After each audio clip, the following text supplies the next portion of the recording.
Before he ever faced Goliath, before the songs of Israel shouted his name, David walked into a world he never expected, the palace of a king losing his crown. A shepherd with no armor, a boy with no title, but destiny was already waiting for him behind royal walls. This is David's first step into greatness.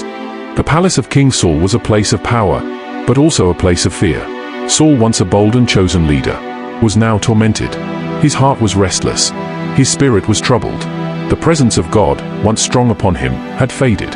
Advisors searched desperately for someone who could calm the king.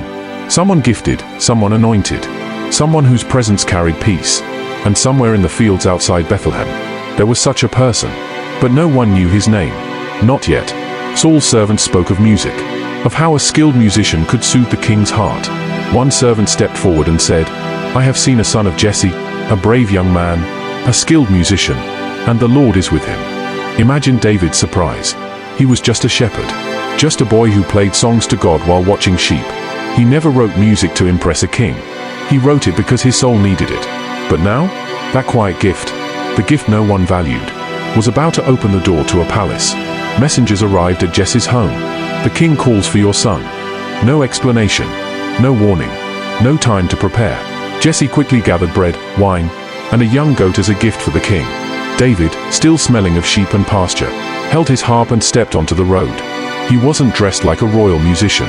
He wasn't trained like a court servant. He was simply David. Humble, underestimated, yet chosen.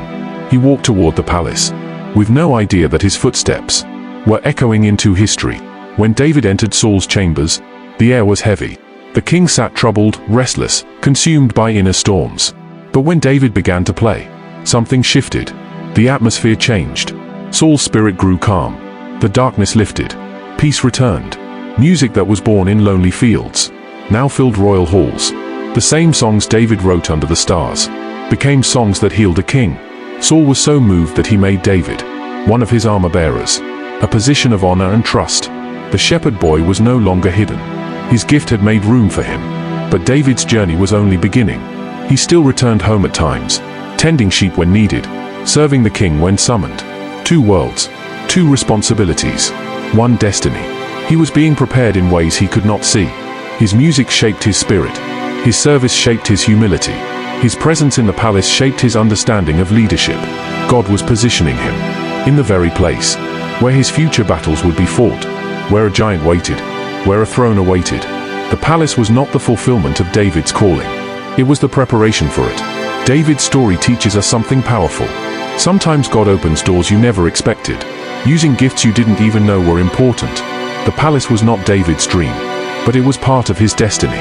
Your gift, your talent, your quiet ability might be the very thing God uses to bring you into the place he has prepared for you. David walked into the palace as a musician. He would one day walk out as a king. This was episode 2, David enters the palace. In episode 3, David faces a giant and changes the fate of a nation forever. Hit the subscribe button, like, share and comment for episode 3 to drop.